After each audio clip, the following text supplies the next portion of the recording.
Hi, I'm Cailey, a librarian here at Mentor Public Library. And I'm Meg, also a librarian, and welcome to this week's edition of All Booked Up with Cailey and Meg, where each week we give you different book recommendations related to a specific theme. This week's theme, we're going to be looking at adult horror fiction. So all those creepy tales that give you little tingles up your spine, that's what we're going to be looking at today. Yes, some good creepy tales. Yes. All seasonal here. Yes. And all of the books that we talk about today are available for you at the library at one of our locations, or you can check them out for free with your library card online through Libby or Hoopla. So Meg, what's your first spooky tale? Yes, my first spooky tale is called Out of Body by Jeffrey Ford.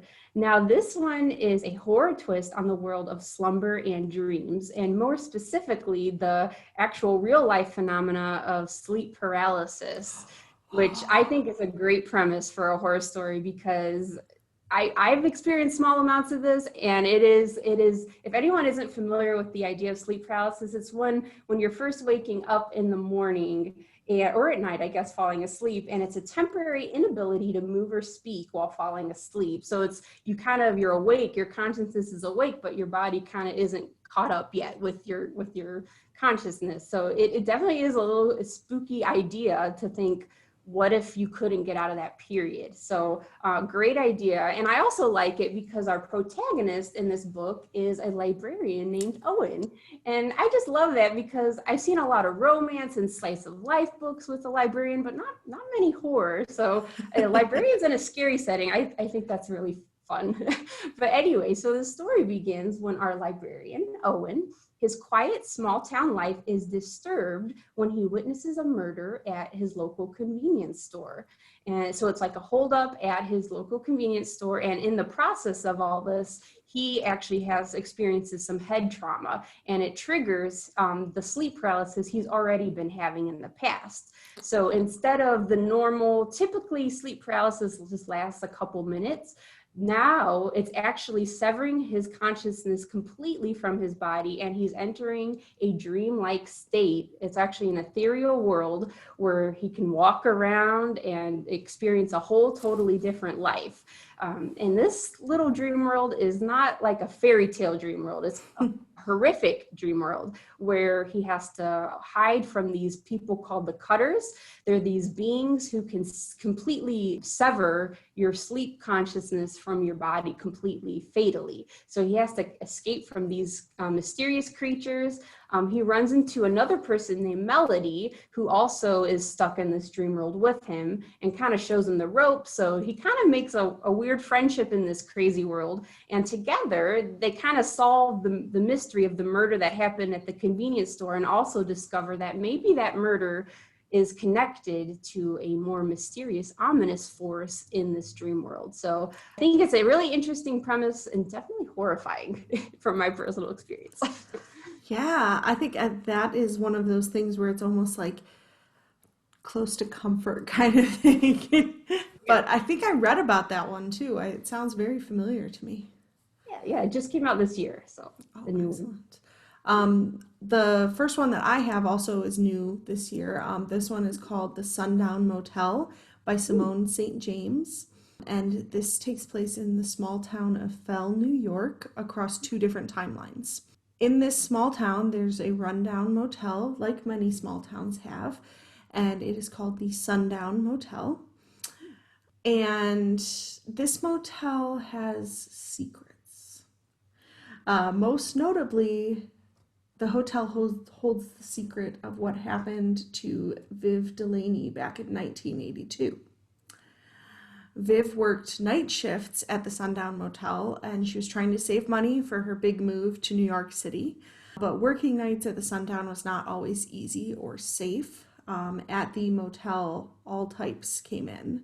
Mostly innocent, but some a bit shady and some a bit unnerving.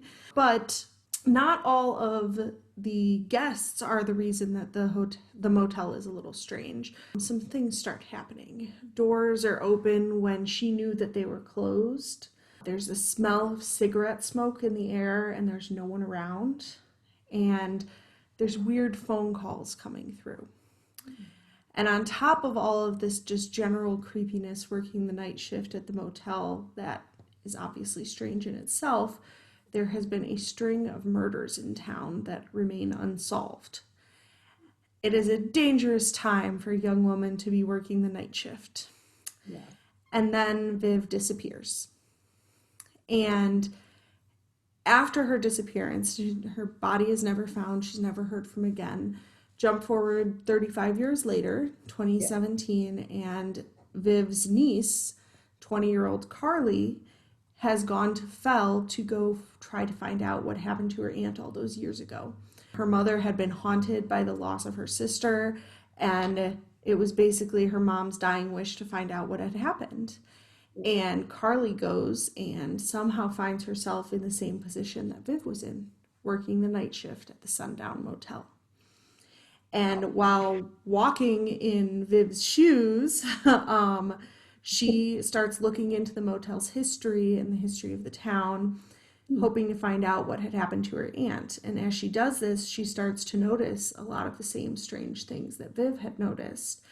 Maybe someone or something doesn't want Carly digging too deep. Oh man, you got me on the edge of my seat there, Cailey. Yeah. And one thing that's really cool about this book is because it's told in these two different timelines, you know that Viv is going to disappear at some point, but the story builds, jumping between the two women. Yeah. And so they both kind of reach the climax of their story right around the same time in the book. Man. So like the last 30 pages just zoom by. And it's a ghosty, spooky, lots of like twists and turns kind of book. Wow, that sounds definitely spooky, and I like it. It sounds every time someone mentions like a motel and a horror story, it just makes me think of Psycho, and I think that's a perfect setting for horrifying. So that one sounds really good. My next horror book is called Survivor's Song by Paul Tremblay. And this is one of those books I've noticed a couple this year that have, so it's about a virus. Haha, 2020, right? But I find it's funny because I learned about this book from a book list posted last year about upcoming books. So I always find it so curious when a book was planned way ahead of time to come out this year and it's about a virus. So that's crazy, first off. It's by Paul Tremblay, who actually has won the Stoker Award a couple times, I believe. Ooh. And that's one of the, prestigious horror fiction awards. It takes place in a quarantined Massachusetts where there's a highly contagious rabies-like virus where anyone who's infected suddenly has this urge to go up and bite people, attack people. So yeah, it's pretty scary. But anyway, in this setting, our protagonist is a pediatrician named Romola Sherman, and she has to travel across Massachusetts along with her pregnant friend, Natalie, who has just been bitten by one of the infected people. So there's like a lot of tension there. They're trying to get her healed in time so she doesn't become full-on rabies infected, trying to deliver her baby safely. So there's a lot of hurdles they have to face in this wilderness of this crazy pandemic, Massachusetts. They run across infected people who are like rabid, animals that are crazy, and even the militia who are frightened and kind of reactionary, and anyone they see they perceive as a target. So they have to deal with a lot. But what I find interesting about the story is it's really centered around Romola and Natalie's friendship. So like a horror story with a female friendship, I think is kind of an interesting take. Mm-hmm. Also, Natalie begins showing signs of the symptoms, like from her being bitten. So it puts a lot of ethical questions for Romola. Like she has to make some tough decisions. Like what is she going to do? So I think there's a nice build up towards that as the book progresses. And you know what? Sometimes maybe you don't want to read about viruses and pandemics, but maybe sometimes it's cathartic. So I think this might be one of those horrifying cathartic cases. So, but yeah. That's a nice way to put it. Yeah. It could be worse, believe it or not. So my last book is called Tiny Nightmares, Very Short Stories of Horror. And this is edited by Michel and Nadxieli Nieto. And this is a little bit different because, as I said, it's short stories. This is, instead of being one story, this is over 40 very short stories, all surrounding various things that strike terror into our hearts. And these are ultra short stories. So each story comes in under 1,500 words. That is true. Very short, very concise. But within those 1,500 words, they can certainly pack a punch. The book's divided into 4 different categories: heads, hearts, limbs, and viscera, which is sort of like kind of loose categories to connect all the different stories. Okay. They're not like all about hearts. It's very metaphorical at times. So each author was asked to write about something that scares them. And the range in this book is enormous. The stories range from vampires, zombies, werewolves, to global warming, viruses, economic crashes, technology, all these things. So the first story in this book is called Guess by Meg Ellison.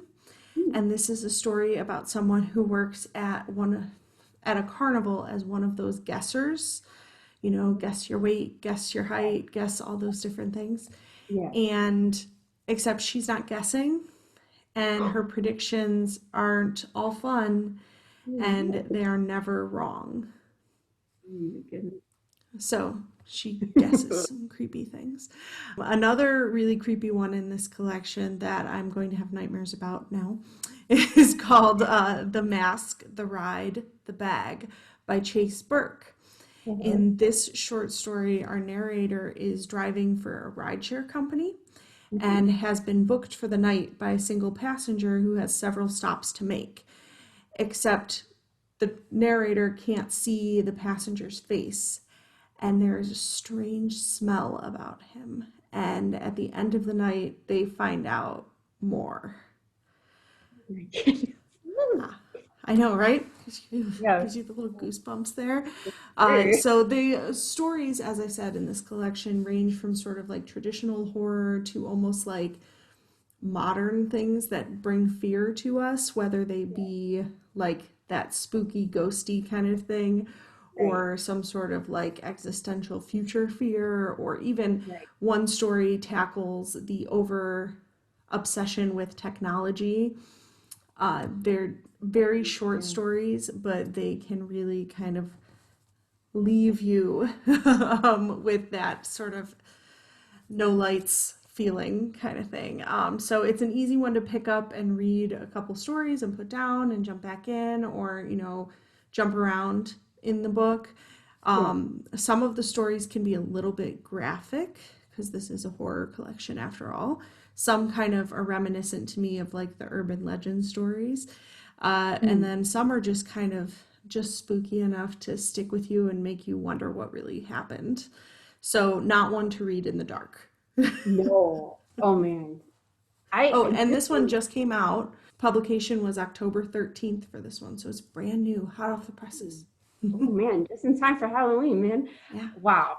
First of all, I think short story is a great medium for horror because that emotional reaction, the shorter the story, I think almost the more intense the reaction. You just remember that emotion you have. And I like the variety too of all the different fears. I think that sounds really comprehensive. So definitely some good stories in there.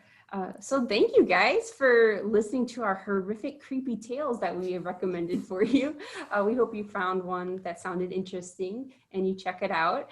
Next week, we have closest to our Halloween episode. So it's a Halloween freebie. So we're going to kind of leave kind of whatever reminds us of Halloween, kind of whatever interests us. So you'll have to wait and see exactly what we'll share. We have some mysteries in store for you with that one. Yes, and don't forget the books we talked about today and in all of our episodes should be available for you online via Libby or Hoopla. And we will see you next week. Happy spooky reading. Yes.